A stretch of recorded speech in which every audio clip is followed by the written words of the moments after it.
My name is Roberto Bendaña. I am an American citizen born in Nicaragua from a Nicaraguan mother and an American father. After 1981, when my father was deported by the communist government, I was able to complete my high school and college. In 1991, after graduating, I was able to go back to Nicaragua and recuperate the farms that were confiscated from the communist government. I had also been educated in the U.S. with U.S. values. I was educated in Texas A&M University that we're taught not to cheat, lie, nor steal, nor tolerate those who do.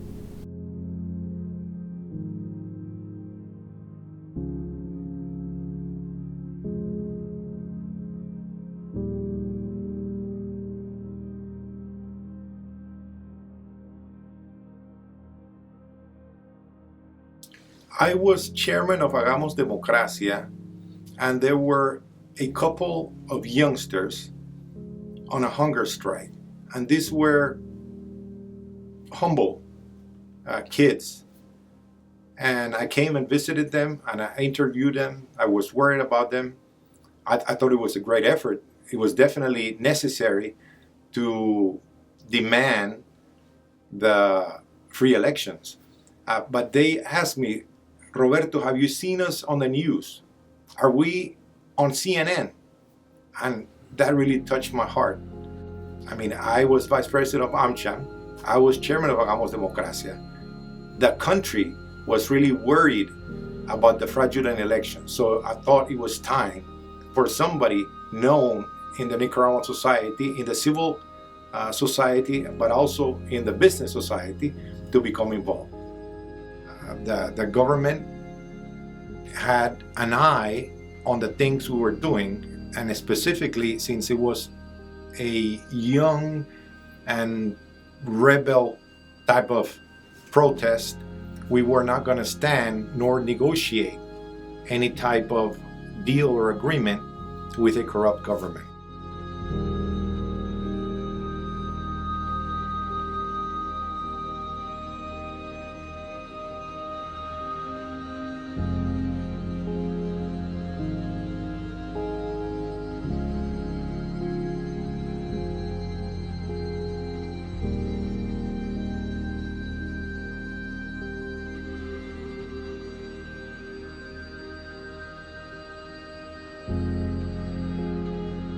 It was a result of the dictatorial regime political persecution.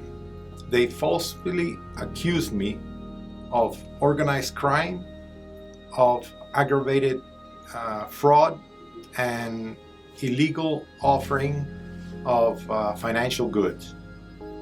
During the 4 months that I was in house arrest, I was desperate, because my evidence was so clear that I had no participation and they didn't look at it, that it became evident that I was going to end up in jail. And I was not ready nor willing, as an innocent person that had done anything, to suffer because of political persecution.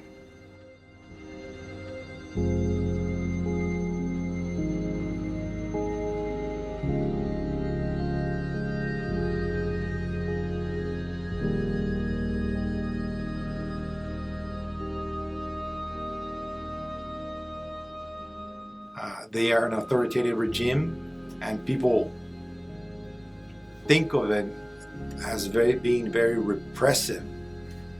So an ordinary citizen who had nothing to do with organized crime, who didn't have the intelligence nor the organization to be able to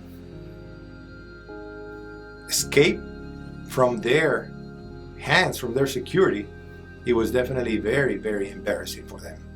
So they were not just after me as a political person, but now as a person that had been put in public as being inept, as being inefficient.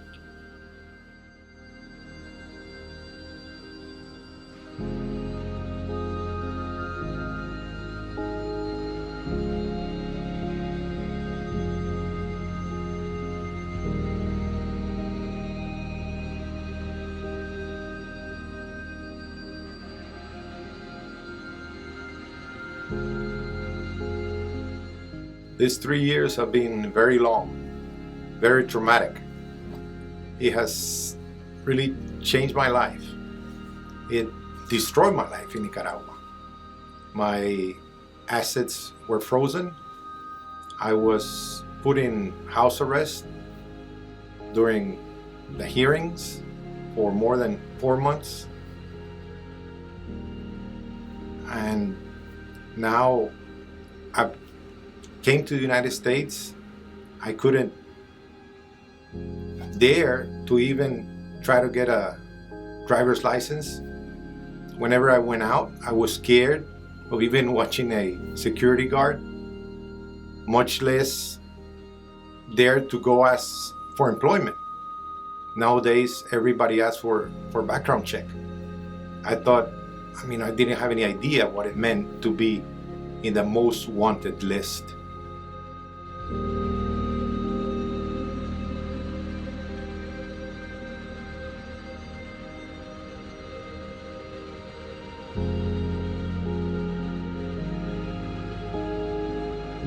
The National Police, instructed by Daniel Ortega, sent heavy machinery, created checkpoints, used barricades to block farmers and indigenous communities from attending the protest.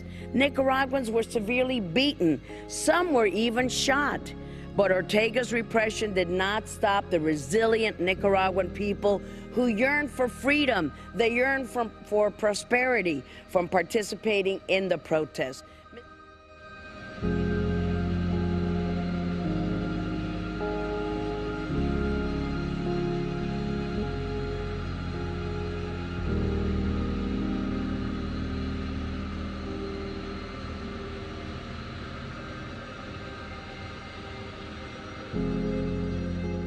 I'm a 50-year-old person. I'm in the middle of my career, and they truncated. I have had to start all over again. I have 4 kids in Nicaragua. They get bullied at school. Their kids don't understand why they don't have a father, or why the father is not in Nicaragua. Much worse, why is he being accused of organized crime? Why is he in the most wanted list? In my family, my mother, my brother, it still affects our business. The clients, the buyers, they don't want to deal with a family that has somebody being accused by organized crime, and much worse, being listed on the Interpol's Red Notice list.